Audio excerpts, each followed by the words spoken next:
Meat City, baby.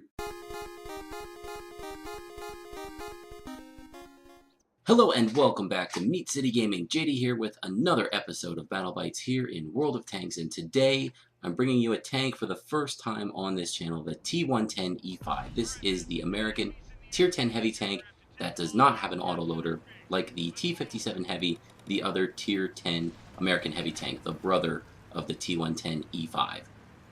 So the T110E5 has a 120 millimeter single shot gun. It does 400 average damage. It's got about 265 millimeters of penetration on the standard rounds. And I'm not a heavy tank player. You don't see a lot of heavy tank replays on this channel. It just doesn't fit my playstyle. But this tank, it's an exception for me. This is a fun tank to play. I feel like it's close enough to a medium in terms of the mobility that it gets, but it also has that nice padding of armor on the front where you can take a shot. And most of the tanks that I play and feature on this channel, if they get shot, they're losing hit points. The armor is not strong enough to survive hits. But this one, thankfully, as long as you're getting shot from the front and you're using your armor intelligently, you can take some shots. You can bounce some hits, especially from lower tier tanks, but even from tier 10s if you're smart about it. So I'm climbing the hill here. The T110E5 is, of course, always going to be top tier, and it's a tank that you need to use to really influence the outcome of the battle. You need to get into the mix, use your armor, use your damage. Your DPM in this tank is decent for a heavy tank, and you need to get in there and be involved. If you hang back to the end, this tank can get overwhelmed, and you need to make sure that early and often you're in the mix.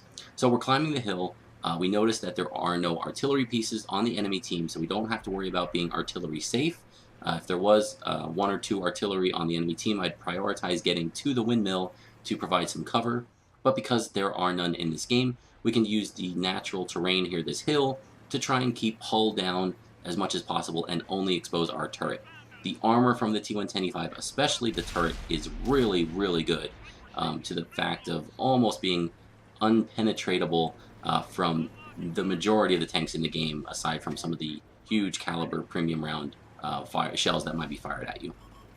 So early on here, we're in a face-off against our counterpart, against another T110E5, and you can see that shot is never going to go through. I'm shooting at the front of his turret.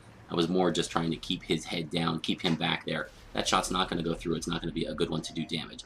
But the second shot now, I had a little bit of his side armor exposed there on the hull of the tank, and if I had gotten the aim down a little bit there and back, that would have gone through. But unfortunately, I wasn't quite able to get the gun where I wanted it, so that again bounced off the turret and pretty much the front of the turret.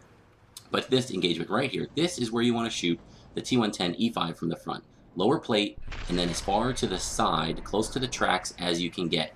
That's the weak point in the armor, and it's not a big weak point, and it's not very weak, but if you have a decent gun, you're in a tier 9 or 10 tank, you'll probably be able to go through that with that shot. So now we're going to pull back and we're going to engage the E100 here. It's cresting the ridge and it's looking right at us. We have a nice shot into the cheeks of the turret, and that is where you want to shoot that tank. And the penetration from this gun, that should have penetrated.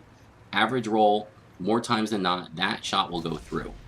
Unfortunately, I lost the dice roll there, and we need to win this flank quickly. We're losing tanks. We're down 3-0. We need to win the hill. So I switched to the premium rounds, and those are going to go through the unangled surface there of the cheeks like butter. Now, unfortunately, I should be switching to a high explosive round here. I left the E100 on a sliver of health, and you can see here as the shot goes out, 16 damage. Yeah, that should have been a high explosive round. That would have saved me some major cash.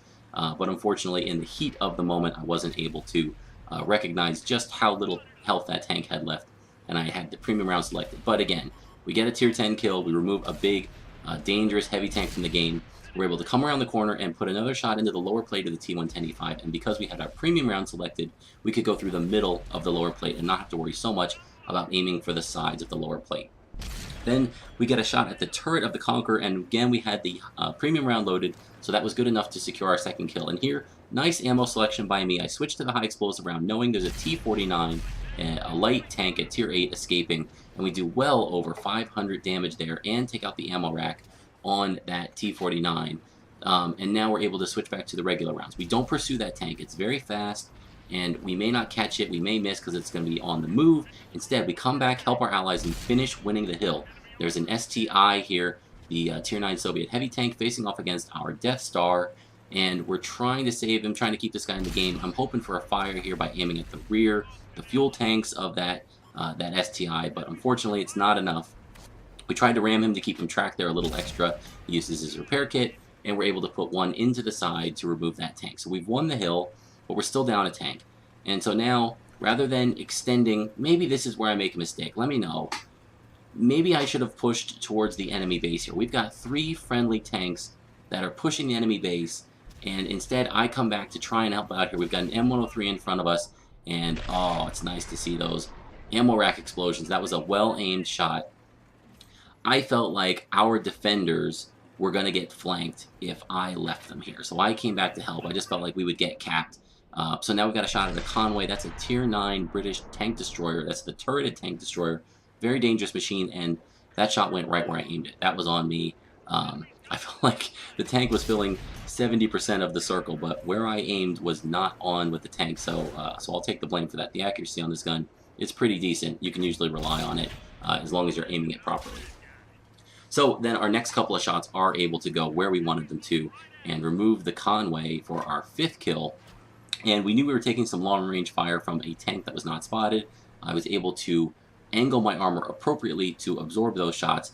And now that I'm alone up here with tanks spread out, right? There's one down to the left. There's one just under the lip of the hill here. The T110E5 is great if you can keep all your enemies in front of you. But if you've got multiple angles, your side armor is just not good enough. You're going to get penetrated. So instead, now looking at the map, I decided to try and go help out the guys that are pushing on the enemy base. It's 4 to 5, so it's really close. I feel like if I can get there, get a shot or two into the rear of the tanks facing off against our 2 friendlies, we might be able to turn this thing around and pull off a win.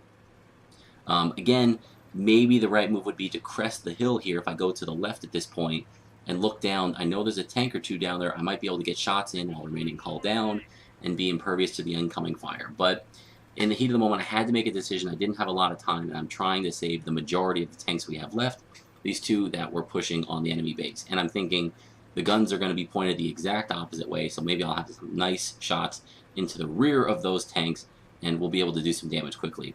Unfortunately, now that we see the Object 140 that's back here is on full 100% of his health, but he's not anymore after that cheeky little blind shot there. That was a little bit of, well, let's call it what it is. That was a little bit of luck in determining where he was going to be. That was a good 2 seconds after he was no longer spotted. But the Object 140, now we're down 5 tanks to 2. It's on so much health. It's such a mobile tank. We need to try and do something here really quickly. And there we go. That's a tank we can make a difference on, the AMX-30B. That's the new French Tier 10 medium tank, new in air quotes. There, of course, it's been around for a little while now. And unfortunately, I just was not able. There's a rock that was between me and him. And when I fired my shot, the rock was in the way. If I waited another second, I probably would have been able to put the shot into the side of that tank and take it out. And that might have changed things here, but because I didn't, I kind of rushed that shot. Now I've got the Object 140 in front of me, the T110E5, it looks like, in front of me as well. And we know there are still 2 tanks up in the hill vicinity. So we're trying to do what we can here to push. We can't wait around. We know everyone's closing in. I do put one into the Object 140, but I take a shot in the side.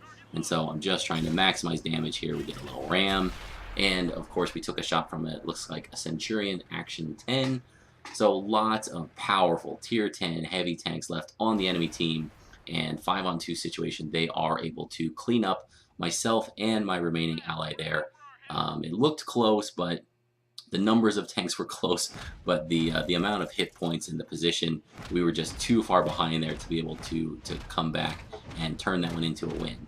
But a pretty good game on an individual basis nonetheless. 5,514 damage, 5 kills, almost 1,000 spotting damage or assistance damage, and 900 base XP for a loss. So nothing to sneeze at there. You can see we fired 24 shots, 21 of those hit, and 15 penetration. So 6 non-pens. That's not great from the T110E5. Usually your performance will be better than that. Again, I think I had a couple of rolls that just didn't work out for me, and a couple of those might have been at the Object 140 there at the end. When it's moving, if I hit its turret, a very bouncy turret on that tank as well. So you can see there some of the strengths and weaknesses of the T110E5. I'm still waiting for that magic game where everything kind of comes together. But when it does, believe me, I will bring it to you on the channel, and maybe even a full tank review at some point, going into the depths of detail for the armor profile and how this tank plays out. But I'm really enjoying it. It's a great tank.